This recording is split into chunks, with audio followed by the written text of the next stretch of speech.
নমস্কার বন্ধুরা, আমি পুলক ঘোষ আর গাছের যত্ন নিনের আরেকটি নতুন এপিসোডে আপনাদের সকলকেই স্বাগত। আশা করি আপনারা সকলেই ভালো আছেন, আর ভালো তো থাকতেই হবে। আপনার গাছকে ভালো রাখতে হলে আপনাকেও ভালো থাকতে হবে। বন্ধুরা, আমি এই বছরে আমার ছাদ বাগানের জন্য টার্গেট নিয়েছি যে প্রায় 150 থেকে 200 গাছ আমি ছাদে করব। তো আমি জানি না কতটা কি করতে পারবো।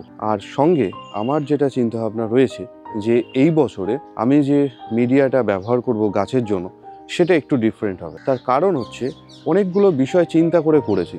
আমরা যারা ছাদ বাগানে আছি, ছাদে গাছ করতে গেলেও কিন্তু অনেক রকম সমস্যার সম্মুখীন হতে হয়। যেমন ছাদটাকে ঠিক রাখার জন্য বা ছাদ যাতে না নষ্ট হয়, তার জন্য হচ্ছে আমরা খুব বেশি ওয়েট চাপাতে চাই না ছাদের ওপরে। দ্বিতীয়ত হচ্ছে যে ছাদে যদি কনস্ট্যান্ট জল থাকে বা জল পরে, আমরা গাছে জল দিতে গিয়ে যদি অতিরিক্ত জল হয়, তাতে কিন্তু ছাদটা নষ্ট হয়ে যাওয়ার সম্ভাবনা রয়েছে। দীর্ঘদিন ধরে যদি জল পড়ে থাকে, জল আটকে থাকে, তার জন্য কিন্তু ছাদ নষ্ট হয়ে যায়। তো এই কারণে আমাদের ছাদটাকে রক্ষা করার জন্য যেটা করা দরকার, সেটা হচ্ছে যে আমাদের পুরো ছাদটাকে ভালো করে জল ছাদ করে নেওয়া। তো জল ছাদ করা সবার পক্ষে সম্ভব হয় না। আমি জল ছাদেরও একটি ভিডিও নিয়ে আসবো যে কিভাবে জল ছাদ করলে ঠিকঠাক থাকবে, ভালো থাকবে। তো যাই হোক, যাদের জল ছাদ নেই, মোটামুটি এমনি ছাদেই আপনারা গাছপালা রাখছেন, অনেক গাছপালা রাখতে চাইছেন, তাদের জন্য এই মিডিয়াটা বিশেষ করে কাজে লাগবে।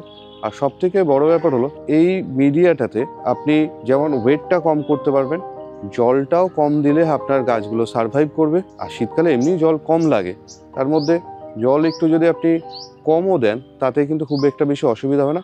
বা একবার জল দিলে অনেকক্ষণ সেই জলটা ধরে রাখবে, গাছ মুষড়ে পড়ার সম্ভাবনাটা অনেকটা কম থাকবে। তো এই জায়গা থেকেই এই বছর কিন্তু আমার চারা গাছের জন্য এবং বা সবজি ফুল গাছ যাই বলুন না কেন, সবটার জন্য এই বছর আমি সেই রকমভাবে মাটি তৈরি করি। তো সেই মাটির ভাগটা কি বা মাটির মিশ্রণটা কি, সেটা কিন্তু আপনাদের জানা দরকার। এবং এই জিনিসটাতে কিন্তু একদম একটু অন্যরকম হতে চলেছে। তো বন্ধুরা, আমার এখানে যা যা রয়েছে সেটা আমি আপনাদের দেখাই। এখানে রয়েছে কোকোপিট, মাটি, বালি, আমার ওখানে রয়েছে ভার্মি কম্পোস্ট, লিপ মোল্ড। এবারে এগুলোকে আমি কোন রেশিওতে মেশাচ্ছি সেটা কিন্তু ভীষণ ইম্পর্টেন্ট। আচ্ছা, এবার আপনাদের বলি যে আমি এখানে কোকোপিট যখন নিয়েছি, আবার মাটি কেন নিই? মাটি নেওয়ার কারণ হলো, অল্প মাটি যে গাছের বৃদ্ধিটা আরো ভালো বেশি হয়, কোকোপিটের থেকেও ভালো হবে। এবং কোকোপিটটা ইউজ করার মূল উদ্দেশ্য হচ্ছে যে ওয়েটটা অনেকটাই কমিয়ে ফেলা। শুধু মাটিতে করতে গেলে কিন্তু ওয়েটটা অনেকটাই বেড়ে যেত।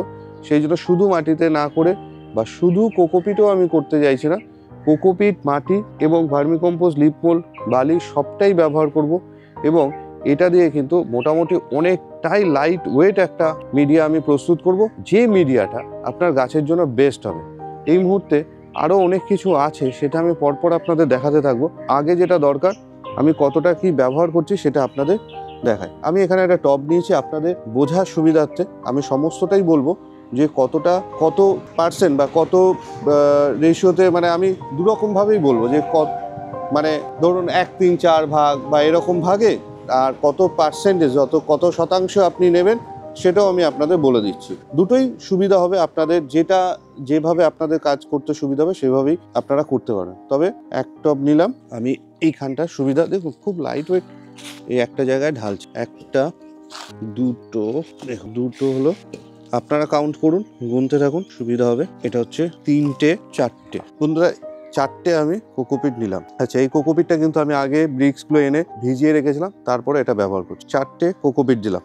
আমার এখানে মাটি রয়েছে, গার্ডেন সয়েল, সেটা আমি ভালো করে গুঁড়ো করে রেখেছিলাম। তো এটা আমরা কটা দেবো আপনাদের দেখাচ্ছি। যাই নিচ্ছি সেটা আমি টব ভর্তি করেই নিচ্ছি। এখানে এই একটা, এই রেশিওতে করার মূল কারণ সবটাই তো আমি আপনাদের বলবো, সঙ্গে প্রত্যেকটা জিনিসের কাজ কি সেটাও আমি কিন্তু আপনাদের জানিয়ে দেবো। কারণ আমরা যেমন এনপিকে ব্যবহার করি, এনপিকে সবটার কাজ আমরা জানি না, শুধু ব্যবহারই করি। আমি অনেক সহজভাবে আপনাদের ভিডিওতে বলেছি। 4টে কোকোপিট, 2টো মাটি গেল। এরপরে আমি যেটা নেবো সেটা হচ্ছে, এখানে আমার রয়েছে ভার্মি কম্পোস্ট। ভালো ভার্মি কম্পোস্ট আপনারা বাজার থেকে সংগ্রহ করার চেষ্টা করবেন, তাতে আপনার গাছের কিন্তু গ্রোথটাও ভালো হবে। ভার্মি কম্পোস্টের যে কি কাজ আছে সেটা আপনারা সকলেই জানেন। যখনই যেটা নেবো আমরা, সেটা সমপরিমাণ, প্রত্যেকটা ইয়েতে সমপরিমাণ করে নেওয়ার চেষ্টা করব। আচ্ছা, এর উপরে আমি ভার্মি কম্পোস্ট দিলাম।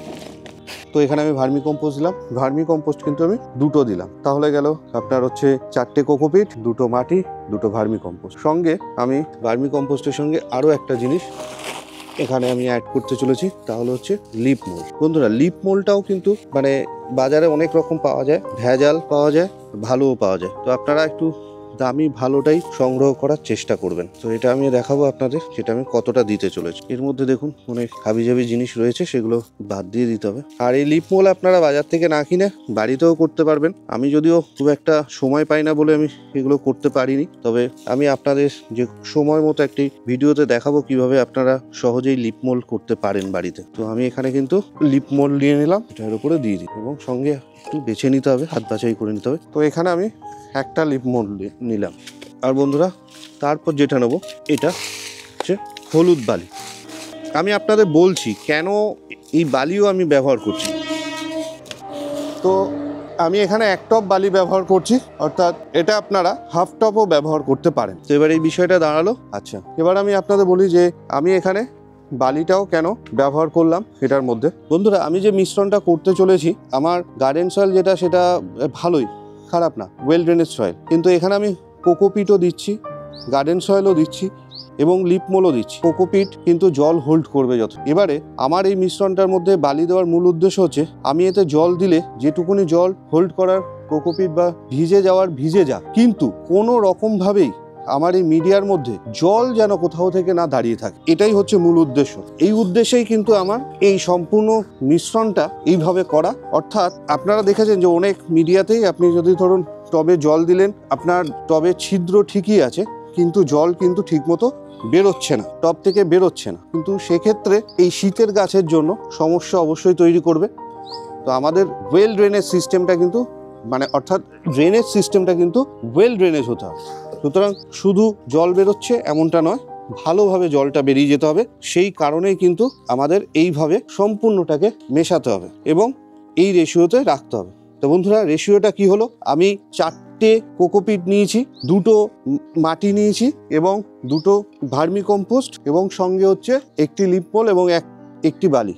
তাহলে আমি যদি পার্সেন্টেজ হিসাবে বলি তাহলে হচ্ছে 40% হচ্ছে কোকোপিট, সঙ্গে 20% হচ্ছে গার্ডেন সয়েল, 10% হচ্ছে লিপ মোল আর 20% হচ্ছে ভার্মি কম্পোস্ট এবং 10% স্যান্ড। এই স্যান্ডটা আপনারা কিন্তু কমিয়ে দিতে পারেন আপনারা বুঝে। আপনাদের যদি মনে হয় যে স্যান্ডটা আর একটু কম দেবো, দিতেই পারেন। আপনাদের যদি মাটিটা খুবই ওয়েল ড্রেনেজ হয়, অর্থাৎ বেলে মাটি হয়, একদম বেলে মাটি হয়, সেক্ষেত্রে আপনি স্যান্ডটাকে কমিয়ে দিতে পারেন, 5% করে দিতে পারেন। এভাবে আপনারা যে মিশ্রণটি তৈরি করছেন, এই মিশ্রণটি তৈরি করে এর উপরে হালকা জল ছিটিয়ে দিতে পারেন। জল ছিটিয়ে 1-2 দিন রেখে দিন। দেওয়ার পরে আপনি এটাকে আপনার বাগানের জন্য নির্দ্বিধায় ব্যবহার করুন।